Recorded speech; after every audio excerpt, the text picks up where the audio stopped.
Let's talk modern magic. I'm Jeffrey Daugherty, the Christian whistleblower. I spent 20 years as a licensed full-time minister with three of the largest Protestant denominations in the world. I'm a Bible college graduate. I also have an associate's degree in geography, anthropology, over 100,000 hours of study in the Bible, 36 years of experience across the spiritual spectrum. And we're going to get outside the normal comfort zone of the spiritual spectrum this morning. It's about 2:45 on the East Coast of the United States, the Gulf Coast of Florida. And I want to talk tonight. I want to begin a series. This is going to be a long series, I think. And we're calling this series Modern Magic. This series is Modern Magic.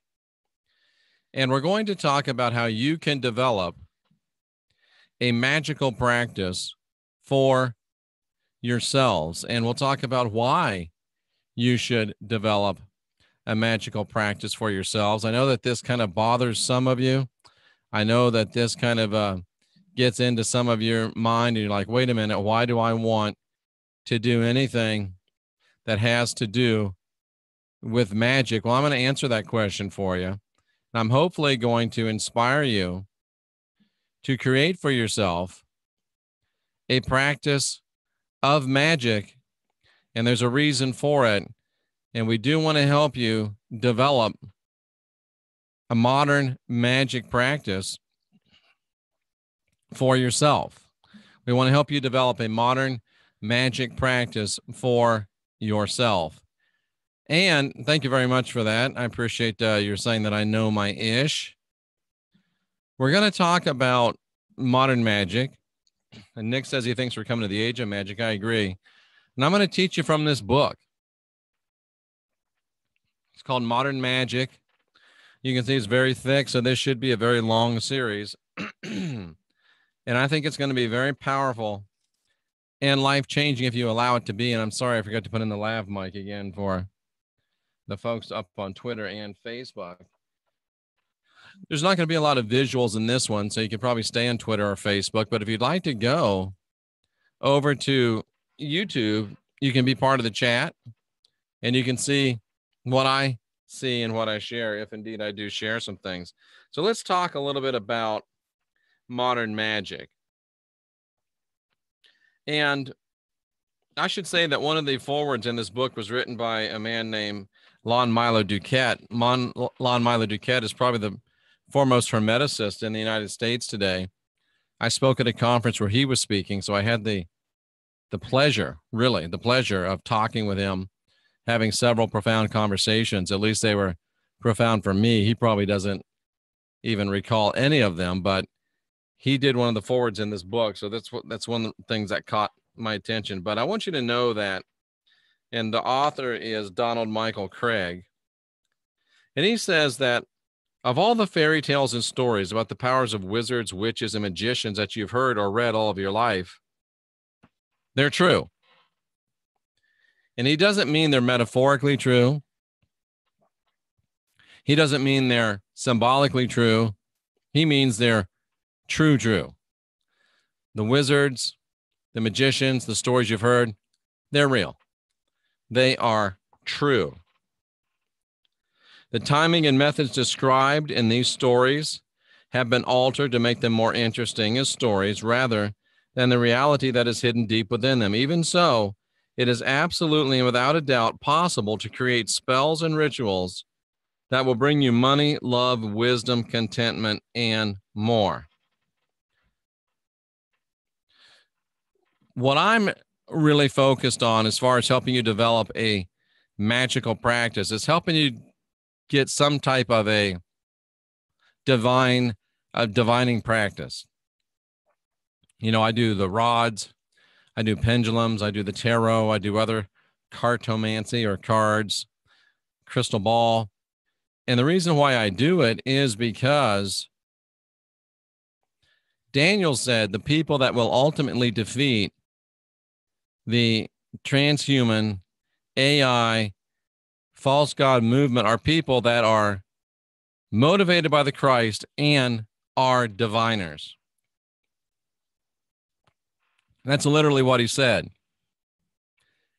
That's why I am developing and practicing methodologies of divinity, and they really are spiritual technologies of divining is what I meant. And that's why I talk about it, and that's why I hope to encourage each of you to adopt some type of divining or divination in your life. The key difference between magic and fairy tales and in movies, as someone just mentioned, David did in the chat room, the difference between the magic and fairy tales and movies and the magic practiced by tens of thousands of people around the world today and in the past is that real magic does not happen instantaneously. In the movies, you wave a magic wand, boom, it happens. In real life, it's not that way. He gives an example is if you worked a ritual to bring money, it could take a week or two for the money to arrive. And when the money does arrive, it comes only by natural means. But if you practice properly and perform your rituals, it must come. It must come. Now, here's something that's important. Here's something you need to know. No one can give you magical powers. You have to earn them. And there's only one way to earn them. Practice, practice, practice. And we're going to be very practical with this. We're going to be very down to earth. And we're going to be very real. So the first thing you need to do is get a dream diary. I know what you're thinking. Get rid of that stinking thinking. Get a checkup from the neck up. Clear out the indoctrination. Throw out the old tapes. Let something new come in. Start right now, today, keeping a diary of your dreams. When you dream, and everybody does, Jeff, I don't dream. You do. And if you'll begin to journal, you'll know it and see it and understand it. And it's very interesting because this author talks about it, and I found it to be true, that when you dream, 4 things happen. One of 4 things happens. When you dream, Nick, you're ahead of the game. When you dream, one of 4 things happens. Number 1, you could be doing astral work. Well, what is astral work? Astral work is when you go on the astral plane and you're learning lessons about your spiritual, your psychological, and your magical development, as well as practicing those lessons. You will learn more in the astral realm as you begin to do it. So there's astral work when you dream. Number 2, and this is powerful, and I never thought about it, but you also do psychological work when you dream. There's psychological messages, because many times your unconscious mind needs to get a message to your conscious mind. And your conscious mind is too busy or too pig-headed to receive the message. So sometimes the only way that the conscious mind can get a message from the only way the subconscious mind can get a message to your conscious mind is in sleep, when your conscious mind is shut down. In some dreams, the subconscious is going to send a message and symbols to the conscious. The third thing that happens during dreams is play.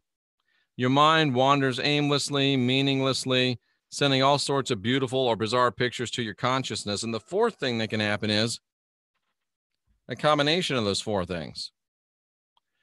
So when you dream, and you do dream, these things happen all the time. Well, Jeff, I don't have anything to write down. I don't remember them. Well, you don't remember them because you don't write them down. Once you start writing them down, you'll begin to remember them. And most of you, it's 8 hours a day of your life. You're just throwing away 8 hours a day. You're throwing away the lessons. You're throwing away the learning. You're throwing away the insights. You're throwing away the profundities of 8 hours. That's 1/3 of your life. Can you really afford to just flippantly throw out 1/3 of your life? Get a journal. But Jeff, I don't ever dream. Well, guess what happens when you start doing this? When you start writing down your dreams, after about a month, you'll have a hard time keeping it to one page. I'm serious. You'll have a hard time keeping it down to one page after about a month. Now, I would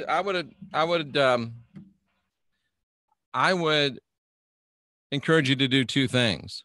I would encourage you to get like a pad of paper or something that's just, something you can scratch on in the middle of the night. I have whiteboards. I get up in the middle of the night, I scratch out on a whiteboard. And then in the morning, I'm old school. I've got these journal books. And then I will transcribe my scribbled notes into my journal book. And I can keep these on the shelf for years and years and refer back to them because I date them on the front. So I have dream journal for whatever year it is. And you can keep track of your dreams like this. But in the night, don't try to get up and write it perfectly.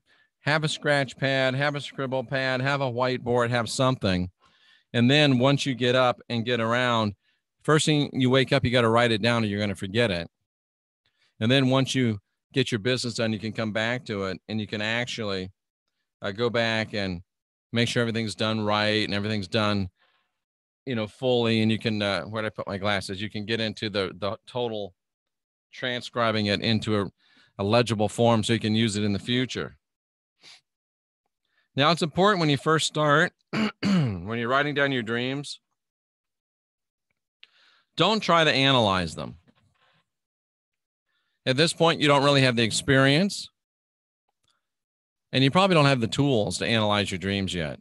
And the worst thing you can do, the absolute worst thing you can do, is buy a book, What Your Dreams Really Mean. Don't buy those. They're garbage. Don't watch videos that say how to interpret your dreams. Don't watch videos that say this is what your dreams mean. Forget that stupidity. Don't fall for it. It's garbage. They're terrible. Don't get them. Don't watch them. Please just don't. And don't try initially to try to interpret your dreams. Just have them, record them. But keep in mind a couple things. Watch for repeated images. And watch for when repeated dreams start to have changes in them. So you're watching for repeated images. And then if you have dreams that are the same, you're looking for changes within those dreams. And begin to write that down, begin to understand it, begin to apply it. And here's a good example I wanted to read to you just real quick. There was a girl who used to have this recurring dream that she was being chased by soldiers and she's running and hiding. She had the dream several times a month and she'd wake up in a cold sweat, terrified. But after practicing some of the protection rituals from the lessons that we're going to learn, she began to see changes in her dreams. No longer was she just terrified. No longer was she worried about being raped, but she figured out how to escape from her captors. And what she discovered was that these dreams were a manifestation that she had a fear of men and a fear of sex and intimacy. And over time, this was broken down. Her relationship with her boyfriend improved. This was represented by the change in her recurring dream. So you might be able to see positive changes in your life by being able to observe the changes in your dream time. So what do you think? Is it worth then writing down your dreams? Is it worth then actually getting a dream journal? I think I got like 10 of these for $30 on Amazon or something like that. Make it something you do.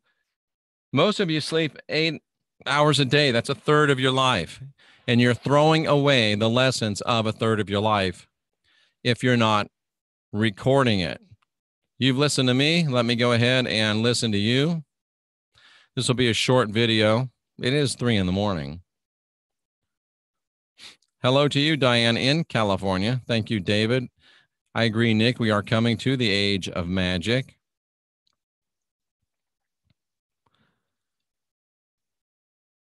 Elio Rocky says magic is our natural state. I agree with that. It's all energy, says Dean. I agree with that. Leslie loves this topic. Nick has a journal by his bed. Good. I would recommend you get this book. Your subconscious mind works things out for you. Yes, it can if you listen to it. Robin's been writing down dreams for 20 years. You can set the intention to remember and understand your dreams. Yes, you can. I have a recurring dream of a plane crashing near me. Leslie, have you written that down? Start writing that down. And then you can start asking yourself before you go to bed, what does this plane crash dream mean? What am I supposed to do? That made no sense to me. And before I went to sleep, I started asking, what am I supposed to learn from these dreams? And it wasn't 2 weeks. Then I realized, that's why I was having these dreams. And they were silly dreams. Like one was I was going back at this current age, back to basic training. I'm like, what? And I found out that there was a very real and important reason for that dream. There was another dream. I used to always have a dream that I was in, like a lethal weapon shootout or something, right? And I was able to discern the reasons for that dream. So as you write your dreams down, and as you start to see these recurring things come, or recurring dreams come, or changes in your recurring dreams, you can begin to say, hey, what am I supposed to learn from this? And by doing this process and by doing this discipline, you can help redeem 1/3 of your life. Why waste 1/3 of your life? Why not mine the power? Why not mine the abilities? Why not make the best use of 8 hours of your life?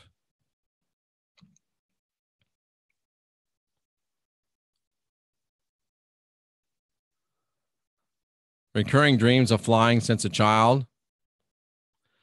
No one can tell you what your dreams mean. Only you can. I agree.